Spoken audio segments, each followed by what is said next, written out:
بسم اللہ الرحمن الرحیم۔ شروع اللہ کا نام لے کر جو بڑا مہربان نہایت رحم والا ہے۔ الف لام را، یہ ایک پر نور کتاب ہے، اس کو ہم نے تم پر اس لیے نازل کیا ہے کہ تم لوگوں کو اندھیروں سے نکال کر روشنی کی طرف لے جاؤ، یعنی ان کے پروردگار کے حکم سے عزت والے خوبیوں والے مالک کے راستے کی طرف، یعنی اس اللہ کے راستے کی طرف کہ جو کچھ آسمانوں اور زمین میں ہے سب اسی کا ہے۔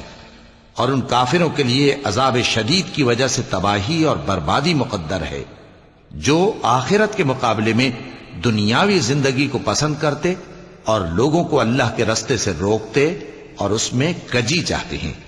یہ لوگ بڑے دور کی گمراہی میں ہیں، اور ہم نے کوئی پیغمبر نہیں بھیجا مگر وہ اپنی قوم کی زبان بولتا تھا تاکہ انہیں احکام الہی کھول کھول کر بتا دے۔ پھر اللہ جسے چاہتا ہے گمراہ رہنے دیتا ہے اور جسے چاہتا ہے ہدایت دیتا ہے، اور وہ غالب ہے، حکمت والا ہے۔ اور ہم نے موسیٰ کو اپنی نشانیاں دے کر بھیجا کہ اپنی قوم کو تاریکیوں سے نکال کر روشنی میں لے جاؤ، اور ان کو اللہ کے دن یاد دلاؤ، اور اس میں ان لوگوں کے لیے جو صابر و شاکر ہیں نشانیاں ہیں۔ اور جب موسیٰ نے اپنی قوم سے کہا کہ اللہ نے جو تم پر مہربانیاں کی ہیں ان کو یاد کرو، جبکہ اس نے تم کو فرعون کی قوم سے رہائی بخشی، وہ لوگ تمہیں برے برے عذاب دیتے تھے اور تمہارے بیٹوں کو مار ڈالتے تھے اور تمہاری لڑکیوں کو زندہ رہنے دیتے تھے، اور اس میں تمہارے پروردگار کی طرف سے بڑی آزمائش تھی۔ اور جب تمہارے پروردگار نے تم کو آگاہ کیا کہ اگر شکر کرو گے تو میں تمہیں زیادہ دوں گا، اور اگر ناشکری کرو گے تو یاد رکھو کہ میرا عذاب بھی سخت ہے۔ اور موسیٰ نے صاف صاف کہہ دیا کہ اگر تم اور جتنے اور لوگ زمین میں ہیں سب کے سب ناشکری کرو تو بھی اللہ بے نیاز ہے، قابل تعریف ہے۔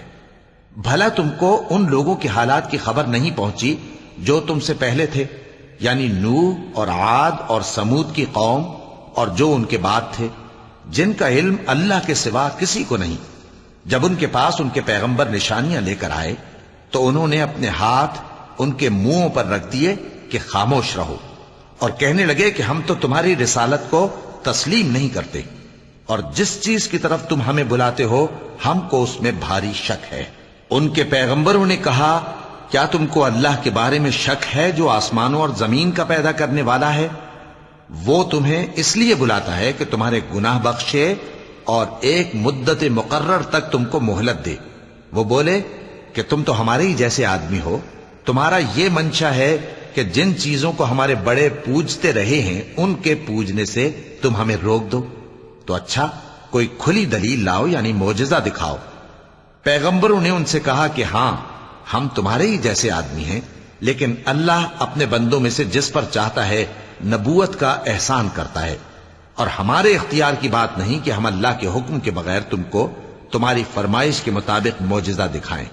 اور اللہ ہی پر مومنوں کو تو بھروسہ رکھنا چاہیے، اور ہم کیوں اللہ پر بھروسہ نہ رکھیں حالانکہ اس نے ہم کو ہمارے دین کے سیدھے رستے بتائے ہیں، اور جو تکلیفیں تم ہم کو دیتے ہو اس پر ہم صبر کریں گے، اور اہل توکل کو تو اللہ ہی پر بھروسہ رکھنا چاہیے۔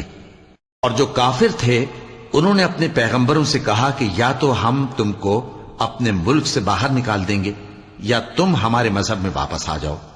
پس ان کے پروردگار نے ان کی طرف وحی بھیجی کہ ہم ظالموں کو ہلاک کر دیں گے اور ان کے بعد تم کو اس زمین میں آباد کر دیں گے۔ یہ اس شخص کے لیے ہے جو قیامت کے روز میرے سامنے کھڑے ہونے سے ڈرے اور میرے عذاب سے خوف کرے۔ اور پیغمبروں نے اللہ سے فتح چاہی، اور ہر سرکش ضدی نامراد رہ گیا۔ اس کے پیچھے دوزخ ہے اور اسے پیپ والا پانی پلایا جائے گا، وہ اس کو گھونٹ گھونٹ کر کے پیے گا اور گلے سے نہیں اتار سکے گا، اور ہر طرف سے اسے موت آ رہی ہوگی مگر وہ مرنے میں نہیں آئے گا، اور اس کے بعد سخت عذاب ہوگا۔ جن لوگوں نے اپنے پروردگار سے کفر کیا ان کے اعمال کی مثال راکھ کی سی ہے کہ آندھی کے دن اس پر زور کی ہوا چلے جو اسے اڑا لے جائے۔ اسی طرح جو کام وہ کرتے رہے ان پر ان کو کچھ قابو نہ ہوگا۔ یہی تو پرلے سرے کی گمراہی ہے۔ کیا تم نے نہیں دیکھا کہ اللہ نے آسمانوں اور زمین کو تدبیر سے پیدا کیا ہے؟ اگر وہ چاہے تو تم کو نابود کر دے اور تمہاری جگہ نئی مخلوق پیدا کر دے، اور یہ اللہ کو کچھ بھی مشکل نہیں۔ اور قیامت کے دن سب لوگ اللہ کے سامنے کھڑے ہوں گے تو غریب پیروکار بڑے بن بیٹھنے والوں سے کہیں گے کہ ہم تو تمہارے پیرو تھے، کیا تم اللہ کا کچھ عذاب ہم پر سے دفع کر سکتے ہو؟ وہ کہیں گے کہ اگر اللہ ہم کو ہدایت کرتا تو ہم تم کو ہدایت کرتے۔ اب ہم گھبراہٹ ظاہر کریں یا صبر کریں، ہمارے حق میں برابر ہے، کوئی جگہ رہائی کی ہمارے لیے نہیں ہے۔ اور جب حساب کتاب کا کام فیصل ہو چکے گا تو شیطان کہے گا جو وعدہ اللہ نے تم سے کیا تھا وہ تو سچا تھا، اور جو وعدہ میں نے تم سے کیا تھا وہ جھوٹا تھا، اور میرا تم پر کسی طرح کا زور نہیں تھا۔ ہاں، میں نے تم کو گمراہی اور باطل کی طرف بلایا تو تم نے جلدی سے اور بے دلیل میرا کہنا مان لیا۔ تو آج مجھے ملامت نہ کرو، اپنے آپ ہی کو ملامت کرو۔ نہ میں تمہاری فریاد رسی کر سکتا ہوں اور نہ تم میری فریاد رسی کر سکتے ہو۔ میں اس بات سے انکار کرتا ہوں کہ تم پہلے مجھے شریک بناتے تھے۔ بے شک جو ظالم ہیں ان کے لیے درد دینے والا عذاب ہے۔ اور جو ایمان لائے اور عمل نیک کرتے رہے وہ بہشتوں میں داخل کیے جائیں گے جن کے نیچے نہریں بہہ رہی ہیں۔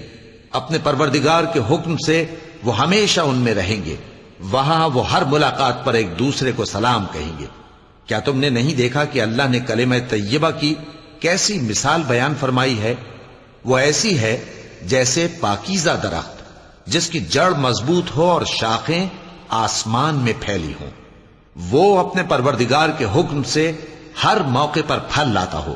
اور اللہ لوگوں کے لیے مثالیں بیان فرماتا ہے تاکہ وہ نصیحت حاصل کریں۔ اور ناپاک بات یعنی غلط عقیدے کی مثال ناپاک درخت کی سی ہے کہ وہ زمین کے اوپر ہی سے اکھیڑ کر پھینک دیا جائے، اس کو ذرا بھی قرار و ثبات نہیں۔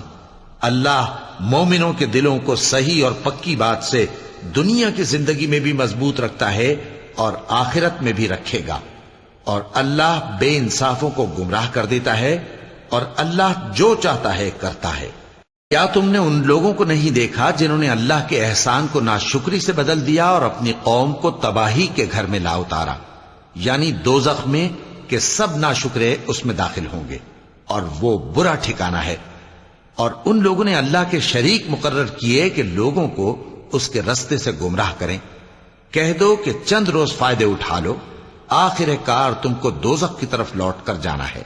اے پیغمبر، میرے مومن بندوں سے کہہ دو کہ نماز پڑھا کریں، اور اس دن کے آنے سے پیشتر جس میں نہ اعمال کا سودا ہوگا اور نہ دوستی کام آئے گی، ہمارے دیے ہوئے مال میں سے پوشیدہ اور علانیہ خرچ کرتے رہیں۔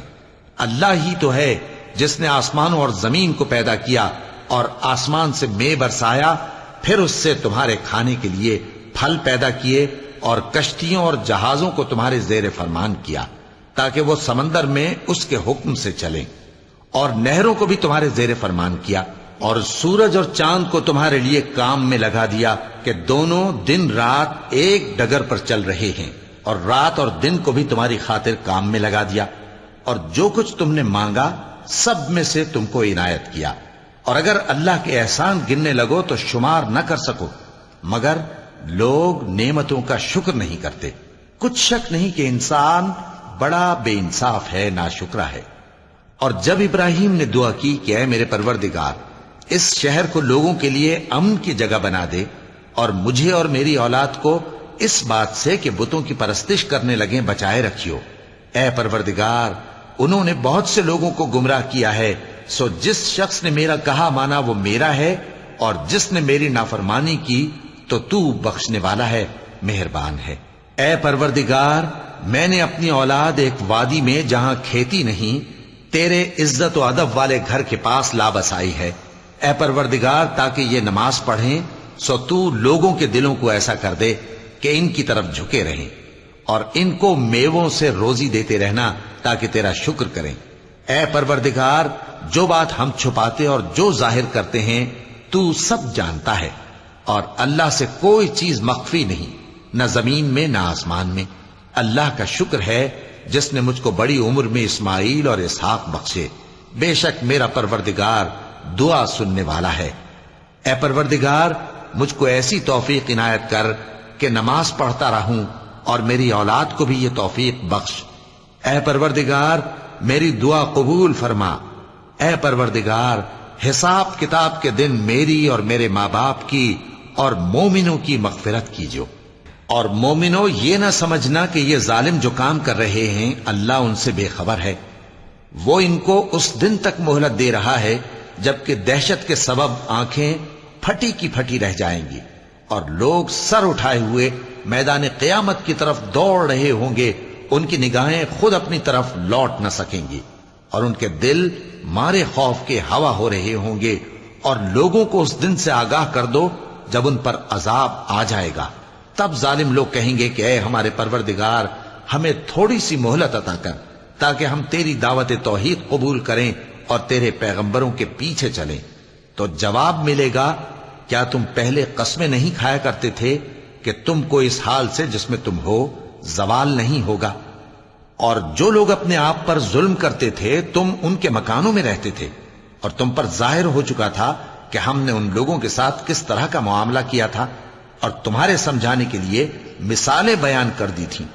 اور انہوں نے بڑی بڑی تدبیریں کی اور ان کی سب تدبیریں اللہ کے ہاں لکھی ہوئی ہیں، گو وہ تدبیریں ایسی غضب کی تھیں کہ ان سے پہاڑ بھی ٹل جائیں۔ تو ایسا خیال نہ کرنا کہ اللہ نے جو اپنے پیغمبروں سے وعدہ کیا ہے وہ اس کے خلاف کرے گا۔ بے شک اللہ زبردست ہے، بدلہ لینے والا ہے۔ جس دن یہ زمین دوسری ہی زمین بنا دی جائے گی اور آسمان بھی بدل دیے جائیں گے اور سب لوگ اللہ کے سامنے نکل کھڑے ہوں گے جو یکتا ہے بڑا زبردست ہے۔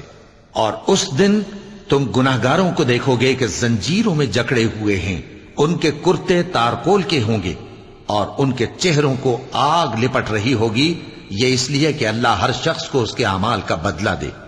بے شک اللہ جلد حساب لینے والا ہے۔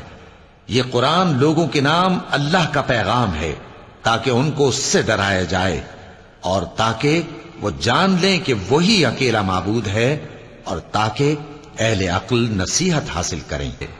صدق اللہ العظیم۔